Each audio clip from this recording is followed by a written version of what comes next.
Assalamualaikum warahmatullahi wabarakatuh. Hari ini kita akan belajar tema 3 subtema 1 tentang interaksi sosial. Namun sebelum kita belajar, mari kita persiapkan alat tulisnya dulu. Yuk siapkan buku pena 5A, buku tulis, dan alat tulisnya. Nah, setelah alat tulisnya sudah siap semua, sekarang kita berdoa terlebih dahulu. Bismillahirrahmanirrahim. Raditu billahi rabba wa bil islami dina wa bi Muhammadin nabiyya wa rasula. Rabbi zidni ilma warzuqni fahma. Amin. Pada pertemuan sebelumnya di minggu lalu kita sudah belajar tentang kegiatan ekonomi. Nah, sebenarnya kegiatan ekonomi itu termasuk ke dalam interaksi sosial. Ada interaksi sosial di dalam setiap kegiatan ekonomi. Apa itu interaksi sosial? Interaksi sosial adalah hubungan sosial yang terjadi antara satu individu dengan individu lain, individu dengan kelompok, dan kelompok dengan kelompok.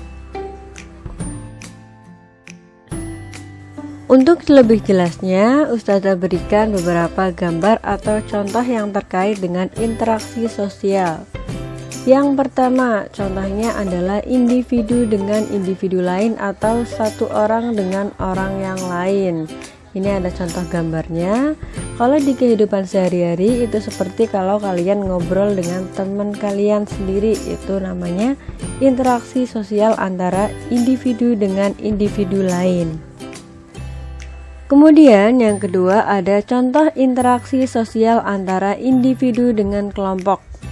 Contohnya di sini ada seorang guru atau ustazah yang sedang mengajar murid-muridnya. Kalau di kehidupan sehari-hari juga kalian mungkin sering menjumpai kalau kalian di kelas dengan ustazah, dengan ustadznya, itu berarti ustadz atau ustazahnya sebagai individunya dan kalian muridnya sebagai kelompoknya. Itulah contoh dari interaksi sosial antara individu dengan kelompok. Yang ketiga yaitu interaksi sosial antara kelompok dengan kelompok. Contohnya seperti pada gambar, itu ada beberapa siswa yang sedang melakukan kerja kelompok. Misalnya kalian di kelas ada pembelajaran yang membutuhkan kerja kelompok, pasti gurunya atau ustazahnya membuat beberapa kelompok. Ada kelompok 1, 2, 3, dan seterusnya.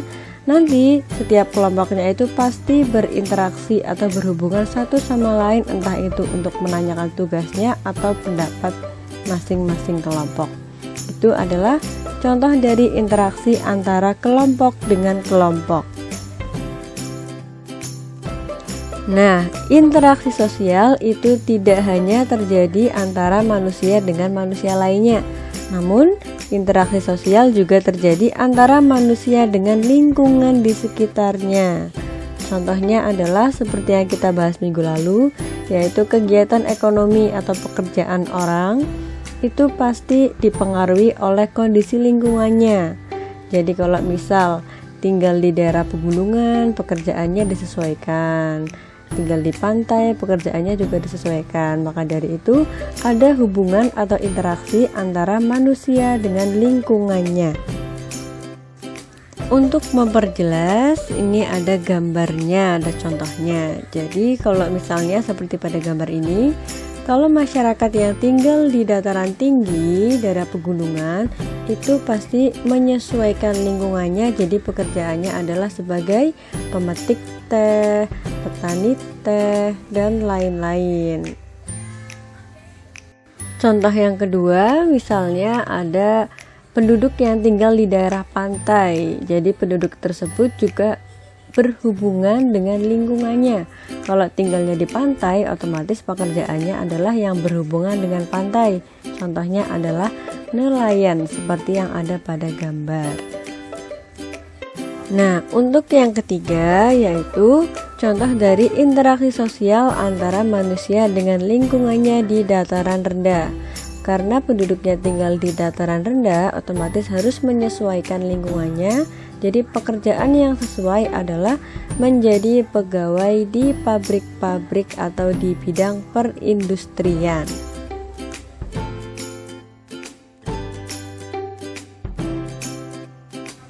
Nah, itu tadi adalah materi seputar interaksi sosial. Semoga materi yang telah Ustazah sampaikan hari ini bisa kalian pahami dengan baik. Untuk menutup pembelajaran hari ini, mari kita berdoa terlebih dahulu. Subhanakallahumma wa bihamdika asyhadu an la ilaha illa anta astaghfiruka wa atubu ilaik. Untuk materi selanjutnya di minggu depan nanti kita akan belajar tentang pembangunan sosial. Ini masih ada kaitannya dengan interaksi sosial. Jadi untuk persiapannya silahkan kalian buka buku pena 5A halaman 176 dan dibaca atau dipelajari terlebih dahulu. Jadi nanti waktu kita bertemu dengan materinya kalian sudah mempunyai bekal. Terima kasih untuk hari ini. Tetap semangat untuk pembelajaran berikutnya. Wassalamualaikum warahmatullahi wabarakatuh.